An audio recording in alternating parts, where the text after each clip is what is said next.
Hi, welcome back to Girls Dreaming Big's video blog series featuring incredible women and their story. I'm Stacey Todman, founder and CEO of Girls Dreaming Big, and I'm excited for our guest today. As a former educator, I love being able to talk to educators.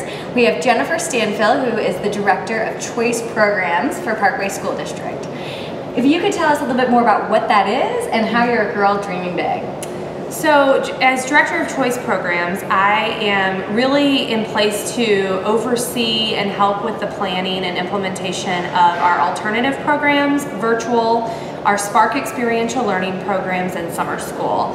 And so I think, as a girl dreaming big, it's a lot about possessing kind of wonder and passion for what could be in education. The educational system has looked the same for a very, very long time, and so it's been interesting to kind of wear the hat of what would it look like if we could provide students with access to education outside of our school walls. What would it look like if we could engage our industry? And so I think when you couple that with passion, we can do amazing things for kids. Yeah, and since leaving the education world and starting a business, finding out that the Parkway School District is doing what they're doing, I was ecstatic about that. Can you tell the audience what Parkway is doing for entrepreneurs, for kids who want to be entrepreneurs? Yes, specifically for students interested in entrepreneurship, through our Spark experiential learning program, we actually have an incubator, which is where we are at today.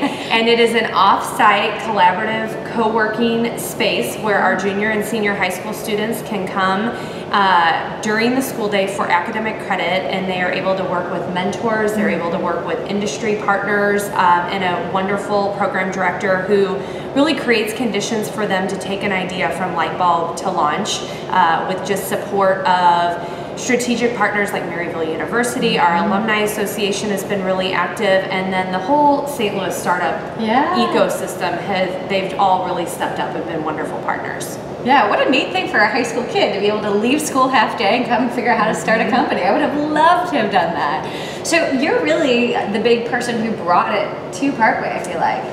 One of many, I'm sure. Yes, it definitely takes a team. Definitely takes a team. But our innovation team here in Parkway really started trying to reimagine education and think about different experiences. And as we started thinking about innovation and we started thinking about entrepreneurship, we started to kind of formulate this idea. And so I remember going into the superintendent's action team with a big piece of chart paper with everything kind of mapped out, and I probably had 20 questions for every statement. I did not know exactly what things would look like, but knew that it was really an essential thing, and really an essential initiative to move forward if we really want to truly prepare our students to understand and respond to the ever-changing world.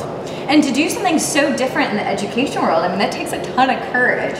What gave you that courage to do something like this? I think we are so supported in Parkway by our Board of Education and by our leadership to really take risks, and to really possess a growth mindset that, what we're doing, there's always something more and always something better. And so I think when you are able to understand that you're going to make decisions that are not necessarily the right decision, and make mistakes along the way. Yes, and you're going to run into walls, and you're going to, you can look at that as a hill to climb, or you can look at it as a wall that you run into. And so, I think just that approach, and once you have just little wins, I think the courage just comes along with it, that if I can get past this, barrier, I can certainly get past the next one. Yeah. So have you struggled at all in this process? We often talk about successes, but I think it's important to talk about times you've struggled as well. Absolutely. I think, I went into education because I was good at the game of school, It fit your personality. Absolutely. And so, there were a lot of right answers and wrong answers, and it was very clear.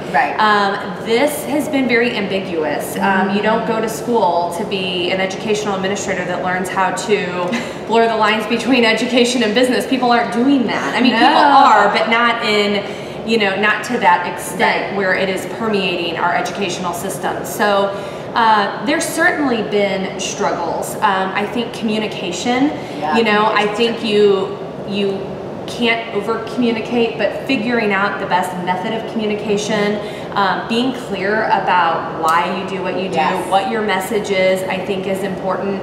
But again, you just take every single piece of feedback you get and you reflect and you make it better as you go along the way. That's good advice, and we're going to make you give more good advice. I think it's important to share with the audience advice you would give your younger self. Now, having done all these amazing things, thinking about how you were as a teenager, what would you have told yourself?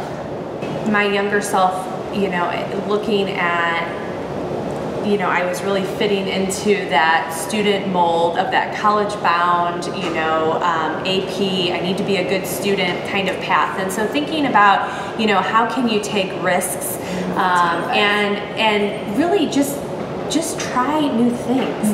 I think sometimes we get engaged in that mental model of what we think our path is supposed to look like, but a lot of people as they get older, they are on paths that they never would have imagined. I can say I am.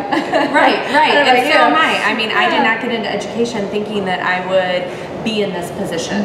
And so, just being not afraid to try things and getting out of your comfort zone and being okay with ambiguity, because as soon as you get into the real world, you have to problem solve, and there's a lot of ambiguity. So if you can get comfortable with it while you're supported by parents and teachers and your family, then I think that's the time to do it. And I think it's like a muscle, building up that muscle of getting out of the comfort zone. Every time you do something that's not in that box, it builds that strength. Like tonight, I'm going to go do paddleboard yoga, and I'm terrified of it. But again, it's just doing something new, trying something. I think that it's a practice like anything else. I think what I've learned from the development of the incubator is it opened my eyes to even how I approach my work in education, because I'm surrounded by non-educators who approach their work differently. And so getting to be around non-like individuals is just so eye-opening, and I think it just builds your personal capacity to do a lot more. And using your network. I think students, I would love to see students more often talk to people in their class.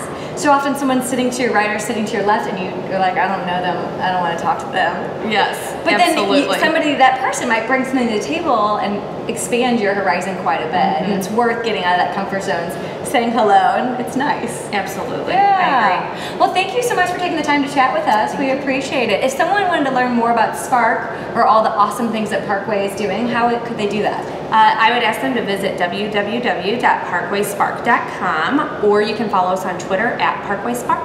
All right. Well, thanks, guys. We'll see you next week.